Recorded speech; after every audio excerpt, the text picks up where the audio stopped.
Hello everyone, it's Louisa. Welcome to my channel and welcome to this video, which is my monthly money chat for August of 2021.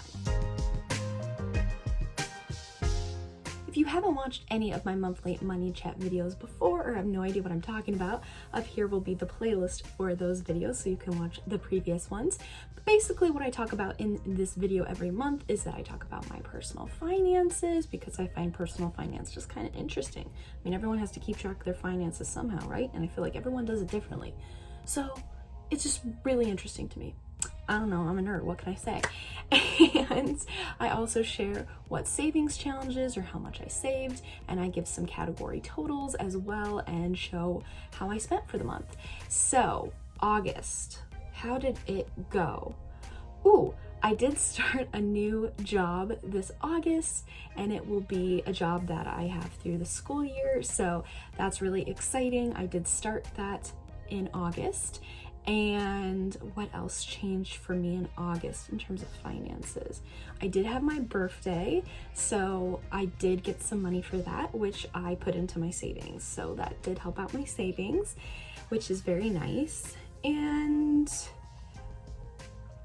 I feel like I spent a lot on Instagram pin sales. I started viewing or watching or participating in more Instagram pin sales by different users than just the one I had been. And so your girl's spending is a little bit up, but I think it was a good month. So let's get on into it. Let's talk about how much I saved this month. So every month except last month when I didn't do any of them, I do the Budget Mom Savings Challenges, and so I'll talk about the challenges for this month. If you're interested in learning more about the Budget Mom, she has an amazing channel and is just a great resource for information. I will have her video down below talking about the 2021 savings challenges. But for August, because I didn't do any in July, I did all three of the savings challenges. The first challenge for August was Mail Monday. So basically with this one, every Monday you would count the pieces of mail that you received in your mailbox, and then that would be the amount that you would save. Since there were 5 weeks in August, there were 5 payments or 5 amounts that you saved, and so I was able to save $44 over 5 weeks by doing the Mail Monday challenge, and I liked it because it's random, you know, so I enjoyed that. Then the next challenge was to do no online shopping, or try to eliminate online shopping as much as possible for keeping track. And so this is how I did. So the yellow means I didn't order anything online, and then I also did count if I ordered something via Instagram or got a pin on Instagram or something like that. I did count that as an online purchase. So, you know, hey, it's more days colored in than days not colored in. So that's pretty good, and it was interesting to keep track of this. So that was that challenge. And then the third challenge is the kids challenge, and it was called Time to Wake Up, and you would record what time you woke up on Saturday mornings and add it all together. So I saved $34 by recording what times I woke up on the 4 Saturdays in August. So altogether for this month, I saved $78 for the Budget Mom Savings Challenges. So hey, it's better than July. Look at that poor little sad face. I like to try and save about $100 a month in the Budget Mom Savings Challenges, but I'll take it, that's pretty close. And I did save some money for my birthday and put money towards some other things in terms of savings. So let's check out my savings tracker. I am trying to save $6,000 this year, so let's see what progress we made on that in August. All right, here's my savings tracker. Savings to 6,000. And this is where we were at the end of July. We filled in that little gap. And each of these pieces, there's 100, each of these pieces represents $60, and altogether this would equal $6,000. So look at August, we added 4 more, woohoo! So we are about a column and a half away, you guys, from saving $6,000. And right now I currently have saved $5,082.87, and we have $917.13 to go to make it to $6,000. Woo! Less than 1,000 away. That's really exciting. I honestly cannot believe that we are only about $900 away from $6,000, especially after not really adding a lot to my savings in July. It does really make me hopeful seeing that up there, and I do think we're going to save $6,000 this year. So yay, a renewed sense of commitment to a goal. Anyways, let me show you some totals and how my spending went for the month. Okay, so the total amount that I saved was $253 this month. And then my total that I spent, including my savings, because I include, whenever I put money into my savings, I count that as an expense, so I can track, you know, how much of my total spending is an expense or is savings, if that makes any sense. It's totally cool if it doesn't, my bad. Anyways, so the total money that I spent with the savings included is $2,007.55. The total money that I spent without including the savings is $1,754.55.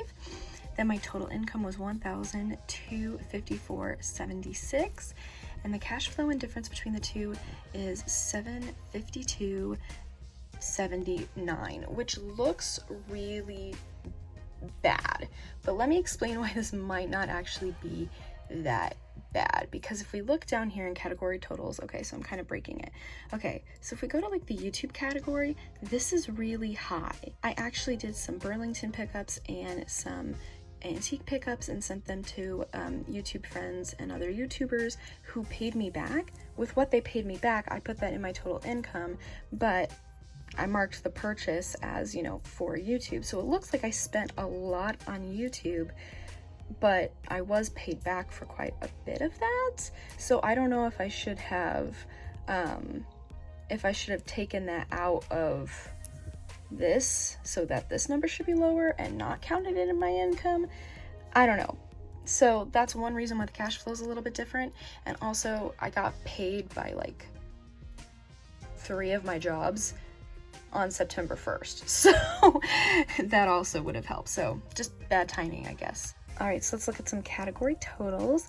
I did add the arrows. So the arrows represent whether or not I spent more or less in that category in August than I did in July, the previous month. So eating out, snacks on the go was lower than last month, and it was $159.13. Groceries was higher, it was $105.67. Career was lower, $90.25. Savings was higher, yay. Spending was $339.41, and that was lower. Gifts was $19.32.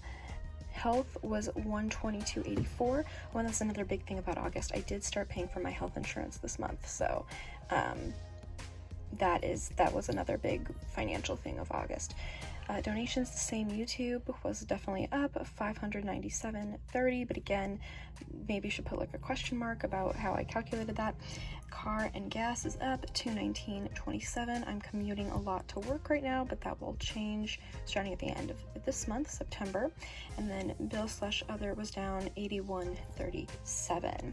So yeah, so I'm kind of wondering if I need to kind of rethink how I calculate this a little bit, because I saw on the Budget Mom, when she does her financial monthly reviews, she includes what is in her checking account at the start of like the income, and then calculates how much she earned, so the earned income, and then together that's how much like cash flow she had, if that makes any sense. So I wonder if this would make a difference in my cash flow, obviously. So I don't know if this is even really a fair cash flow or difference, because I'm not showing what's already in my checking account, if that makes sense. And again, I did do a lot of pickups for fellow YouTubers in terms of Burlington or Disney items at Burlington, and in terms of like Disney antiques. So I'm not really sure how I should have calculated that. I did calculate all of their payments back to me as income. So I'm not sure if I should have done that or just taken it off of how much I actually spent in that category, if that makes any sense. I don't know. Anyways, so yeah, it looks like we didn't do that great, but I'm wondering if how I'm doing my calculations, if maybe I can make some improvements in that area. Overall, I think August of 2021 went a lot better in terms of my finances. I did save, so woot woot, and I started paying for my own health insurance, so I'm proud of myself that I was able to save and start paying for that. And yeah, but looking at how this budget kind of turned out, or reviewing my finances kind of turned out for this month, I'm thinking that I might need to switch some of my practices a little bit. So I'd be curious to hear y'all's thoughts down in the comments. And yeah, so August I think went pretty well. We're getting back on the train. Toot toot, all is well. Back on the savings train. Ooh, oh my god, I'm such a dork. September is going to be interesting because I'm going to start paying rent. I'm going to be moving, and I'm also going to be having a big sale on Instagram, selling Disney items and stuff that I've decluttered in past videos and whatnot. Thank you all so much for watching. If you enjoyed, please give this video a thumbs up. Tell me how your August went in terms of your personal finances, and of course, if you have any suggestions for how I kind of calculate mine. I think my categories will have to change with the new rent and everything like that, so I'm just like, woo! If you have any advice, please leave it down below in the comments. I really appreciate it. If you want to see more videos just like this one, then hit that red subscribe button and ring the bell to be notified every time I post a new video. Right now I post on Tuesdays and Saturdays, but hey, if you ring that bell, in case I post an extra one, you're ready. And if you want even more of me, you can find me on Instagram at louisa.ruby. Thank you all so much for watching. I'll see you again soon with a brand new video. Bye!